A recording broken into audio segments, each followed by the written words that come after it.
शांति। आज 21 मार्च 2025 की बाबा की साकार मुरली है। मुरली के महावाक्य हैं, मीठे बच्चे, तुम्हें अपने योग बल से सारी सृष्टि को पावन बनाना है। तुम योग बल से ही माया पर जीत पाकर जगत जीत बन सकते हो। प्रश्न है, बाप का पार्ट क्या है? उस पार्ट को तुम बच्चों ने किस आधार पर जाना है? उत्तर है, बाप का पार्ट है सबके दुख हरकर सुख देना, रावण की जंजीरों से छुड़ाना। जब बाप आते हैं तो भक्ति की रात पूरी होती है। बाप तुम्हें स्वयं अपना और अपनी जायदाद का परिचय देते हैं। तुम एक बाप को जानने से ही सब कुछ जान जाते हो। गीत है, तुम ही हो माता पिता, तुम ही हो। ओम शांति। बच्चों ने ओम शांति का अर्थ समझा है। बाप ने समझाया है, हम आत्मा हैं। इस सृष्टि ड्रामा के अंदर हमारा मुख्य पार्ट है। किसका पार्ट है? आत्मा शरीर धारण कर पार्ट बजाती हैं। तो बच्चों को अब आत्म अभिमानी बना रहे हैं। इतना समय दे ही अभिमानी थे, अब अपने को आत्मा समझ बाप को याद करना है। हमारा बाबा आया हुआ है ड्रामा प्लान अनुसार। बाप आते भी है रात्रि में। कब आते हैं? उसकी तिथि तारीख कोई नहीं है। तिथि तारीख उनकी होती है जो लौकिक जन्म लेते हैं। यह तो है पारलौकिक बाप, इनका लौकिक जन्म नहीं है। श्री कृष्ण की तिथि तारीख समय आदि सब देते हैं। इनको तो कहा जाता है दिव्य जन्म। बाप इनमें प्रवेश कर बताते हैं कि यह बेहद का ड्रामा है। उसमें आधा कल्प है रात। जब रात अर्थात घोर अंधियारा होता है तब मैं आता हूँ। तिथि तारीख कोई नहीं। इस समय भक्ति भी तमो प्रधान है। आधा कल्प है बेहद का दिन। बाप खुद कहते हैं, मैंने इनमें प्रवेश किया है। गीता में है भगवानुवाच, परंतु भगवान मनुष्य हो नहीं सकता। श्री कृष्ण भी दैवी गुणों वाला है। यह मनुष्य लोक है, यह देवलोक नहीं है। गाते भी हैं ब्रह्मा देवताय नमः। वह है सूक्ष्म वतन वासी। बच्चे जानते हैं वहाँ हड्डी मांस नहीं होता है। वह है सूक्ष्म सफ़ेद छाया। जब मूल वतन है तो आत्मा को न सूक्ष्म शरीर छाया वाला है न हड्डी वाला है। इन बातों को कोई भी मनुष्य मात्र नहीं जानते हैं। बाप ही आकर सुनाते हैं, ब्राह्मण ही सुनाते हैं, और कोई नहीं सुनते। ब्राह्मण वर्ण होता ही है भारत में। वह भी तब होता है जब परमपिता परमात्मा प्रजापिता ब्रह्मा द्वारा ब्राह्मण धर्म की स्थापना करते हैं। अब इनको रचता भी नहीं कहेंगे। नई रचना कोई और रचते नहीं हैं, सिर्फ रिजुनेट करते हैं। बुलाते भी हैं, हे बाबा पति दुनिया में आकर हमको पावन बनाओ। अभी तुमको पावन बना रहे हैं। तुम फिर योग बल से इस सृष्टि को पावन बना रहे हो। माया पर तुम जीत पाकर जगत जीत बनते हो। योग बल को साइंस बल भी कहा जाता है। ऋषि मुनि आदि सब शांति चाहते हैं, परंतु शांति का अर्थ तो जानते नहीं। यहाँ तो जरूर पाठ बजाना है ना। शांति धाम ही स्वीट साइलेंस होम। तुम आत्माओं को अब यह मालूम है कि हमारा घर शांति धाम है। यहाँ हम पार बजाने आए हैं। बाप को भी बुलाते हैं, हे पतित पावन दुख हरता सुख करता आओ। हमको इस रावण की जंजीरों से छुड़ाओ। भक्ति है रात, ज्ञान है दिन। रात मुर्दाबाद होती है, फिर ज्ञान जिंदाबाद होता है। यह खेल है सुख और दुख का। तुम जानते हो, पहले हम स्वर्ग में थे, फिर उतरते उतरते आकर नीचे हेल में पड़े हैं। कलयुग कब खलास होगा, फिर सतयुग कब आएगा, यह कोई नहीं जानते। तुम बाप को जानने से बाप द्वारा सब कुछ जान गए हो। मनुष्य भगवान को ढूंढने लिए कितना धक्का खाते हैं, बाप को जानते ही नहीं।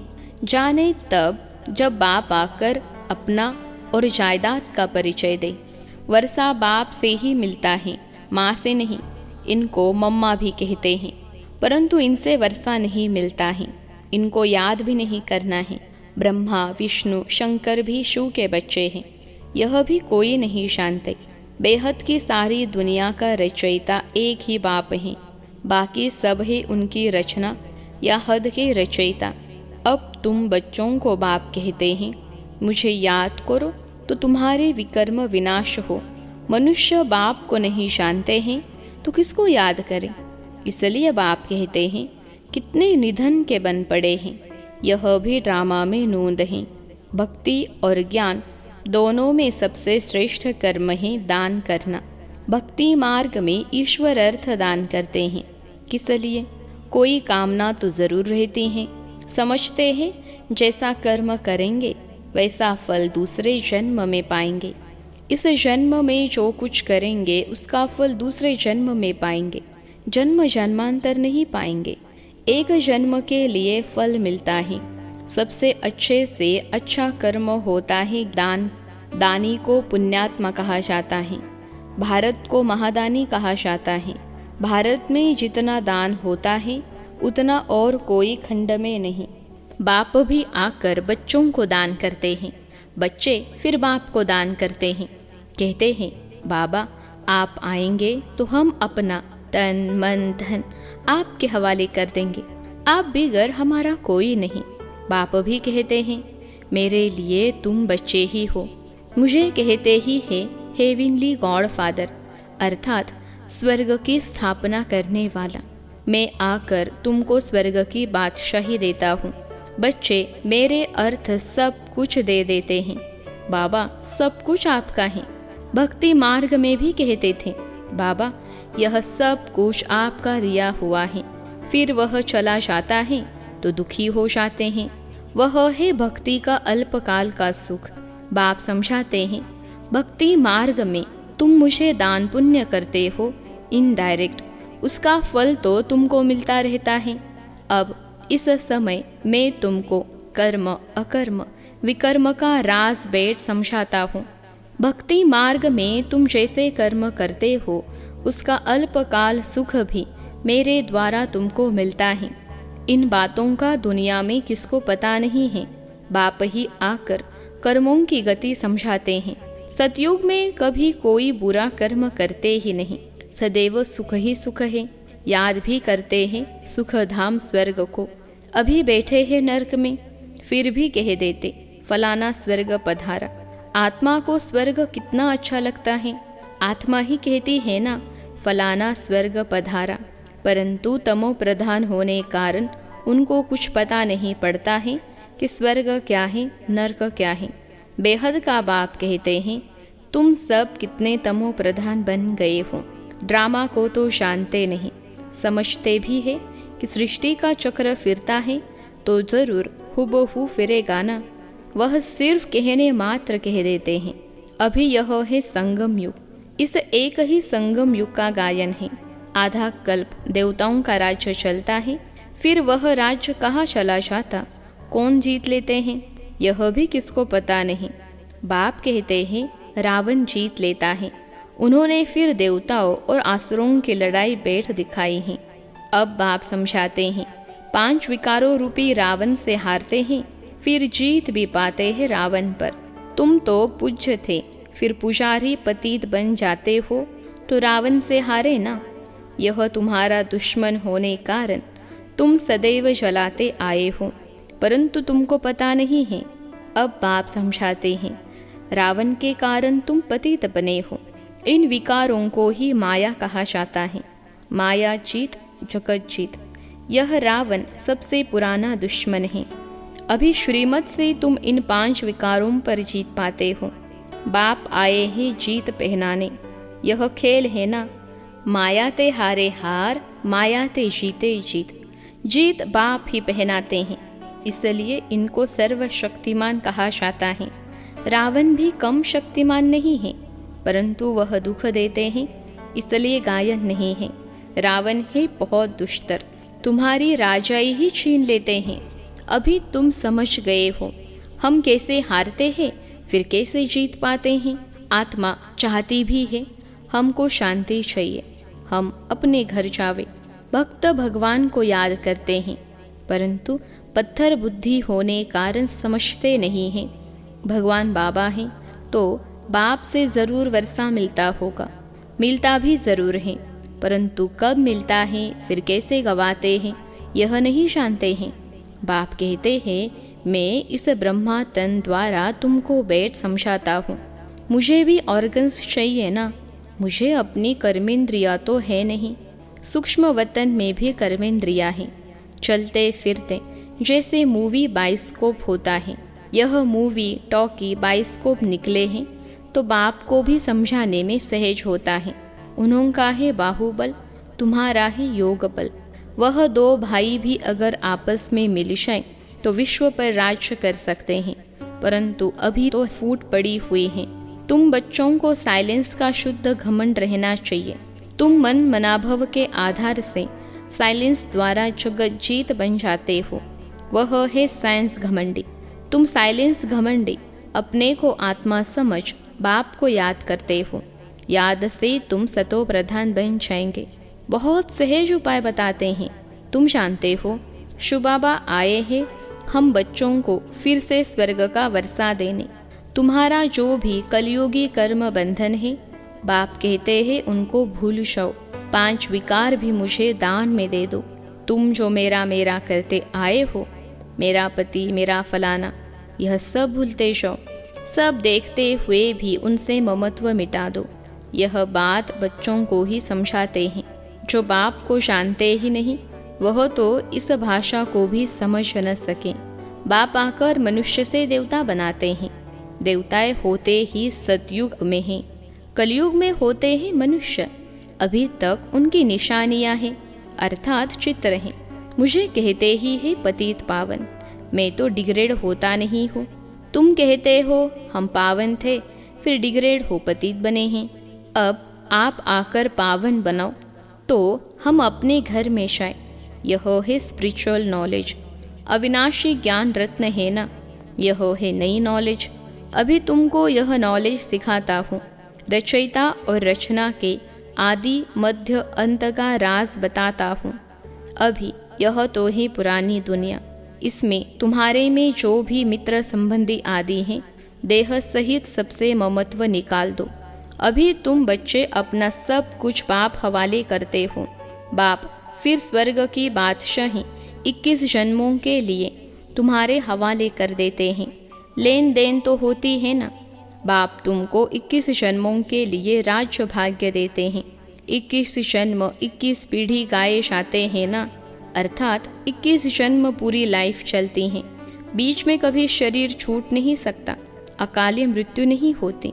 तुम अमर बन और अमरपुरी के मालिक बनते हो। तुमको कभी काल खा न सके। अभी तुम मरने के लिए पुरुषार्थ कर रहे हो। बाप कहते हैं देह सहित देह के सब संबंध छोड़ एक बाप से संबंध रखना है। अब जाना ही है सुख के संबंध में। दुख के बंधनों को भूलते जाएंगे। गृहस्थ व्यवहार में रहते पवित्र बनना है। बाप कहते हैं मामेकम याद करो, साथ साथ देवी गुण भी धारण करो। इन देवताओं जैसा बनना है। यह है एम ऑब्जेक्ट। यह लक्ष्मी नारायण स्वर्ग के मालिक थे। इन्होंने कैसे राज्य पाया फिर कहाँ गए, यह किसको पता नहीं है। अभी तुम बच्चों को दैवी गुण धारण करने हैं। किसको भी दुख नहीं देना है।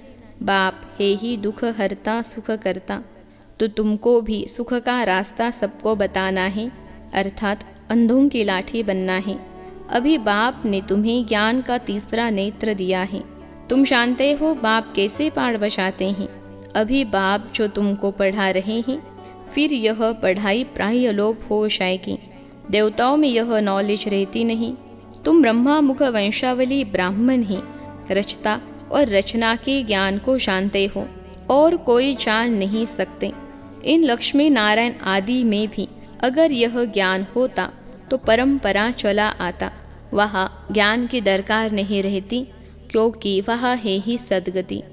अभी तुम सब कुछ बाप को दान देते हो, तो फिर बाप तुमको 21 जन्मों के लिए सब कुछ दे देते हैं। ऐसा दान कभी होता नहीं। तुम जानते हो हम सर्वंश देते हैं। बाबा यह सब कुछ आपका है, आप ही हमारे सब कुछ हो। त्वमेव माता च पिता। पाठ तो बजाते हैं ना, बच्चों को एडॉप्ट भी करते हैं, फिर खुद ही पढ़ाते हैं, फिर खुद ही गुरु बन सबको ले जाते हैं। कहते हैं तुम मुझे याद करो तो पावन बन जाएंगे, फिर तुमको साथ ले जाऊंगा। यह यज्ञ रचा हुआ है, यह है शिव ज्ञान यज्ञ। इसमें तुम तन मन धन सब स्वाहा कर देते हो। खुशी से सब अर्पण हो जाता है, बाकी आत्मा रह जाती है। बाबा बस अब हम आपकी श्रीमत पर ही चलेंगे। बाप कहते हैं गृहस्थ व्यवहार में रहते पवित्र बनना है। 60 वर्ष की आयु जब होती है तो वानप्रस्थ अवस्था में जाने की तैयारी करते हैं, परंतु वह कोई वापिस जाने के लिए थोड़े ही तैयारी करते हैं। अभी तुम सद्गुरु का मंत्र लेते हो, मन मना भव। भगवानुवाच तुम मुझे याद करो तो तुम्हारे विकर्म विनाश होंगे। सबको कहो आप सबकी वानप्रस्थ अवस्था है। शिव बाबा को याद करो, अब जाना है अपने घर। अच्छा, मीठे मीठे सिखिलते बच्चों प्रति माता पिता बाप दादा का याद प्यार और गुड मॉर्निंग। रूहानी बाप की रूहानी बच्चों को नमस्ते। हम रूहानी बच्चों की सिखिलते रूहानी माता पिता बाप दादा को याद प्यार, गुड मॉर्निंग और नमस्ते बाबा नमस्ते। धारणा के लिए मुख्य सार। पहली पॉइंट है कलयुगी सर्व संबंधों को बुद्धि से भूल 5 विकारों का दान कर आत्मा को सतोप्रधान बनाना है। एक ही साइलेंस के शुद्ध घमंड में रहना है। दूसरी पॉइंट है इस रुद्र यज्ञ में खुशी से अपना तन मन धन सब अर्पण कर सफल करना है। इस समय सब कुछ बाप हवाले कर 21 जन्मों की बादशाही बाप से लेनी है। आज का वरदान है रोब के अंश का भी त्याग करने वाले स्वमानधारी पुण्य आत्मा भव। रोब के अंश का भी त्याग करने वाले स्वमानधारी पुण्य आत्मा भव। विश्लेषण है स्वमानधारी बच्चे सभी को मान देने वाले दाता होते हैं। दाता अर्थात रहम दिल। उनमें कभी किसी भी आत्मा के प्रति संकल्प मात्र भी रोब नहीं रहता। यह ऐसा क्यों? ऐसा नहीं करना चाहिए, होना नहीं चाहिए। ज्ञान यह कहता है क्या? यह भी सूक्ष्म रोब का अंश है। लेकिन स्वमानधारी पुण्य आत्माएं गिरे हुए को उठाएगी, सहयोगी बनाएंगी। वह कभी यह संकल्प भी नहीं कर सकती कि यह तो अपने कर्मों का फल भोग रहे हैं, करेंगे तो जरूर पाएंगे, इन्हें गिरना ही चाहिए। ऐसे संकल्प आप बच्चों के नहीं हो सकते। आज का स्लोगन है संतुष्टता और प्रसन्नता की विशेषता ही उड़ती कला का अनुभव कराती हैं। संतुष्टता और प्रसन्नता की विशेषता ही उड़ती कला का अनुभव कराती हैं। अव्यक्त इशारे। सत्यता और सभ्यता रूपी कल्चर को अपनो। सत्यता के शक्ति की निशानी है निर्भयता। कहा जाता है सच तो बिठो नच, अर्थात सत्यता की शक्ति वाला सदा बेफिक्र निश्चिंत होने के कारण, निर्भय होने के कारण खुशी में नाचता रहेगा। यदि अपने संस्कार व संकल्प कमज़ोर हैं तो वह कमज़ोरी ही मन की स्थिति को हलचल में लाती हैं। इसलिए पहले अपनी सूक्ष्म कमज़ोरियों को अविनाशी रुद्र यज्ञ में स्वाहा करो। अच्छा, ओम शांति।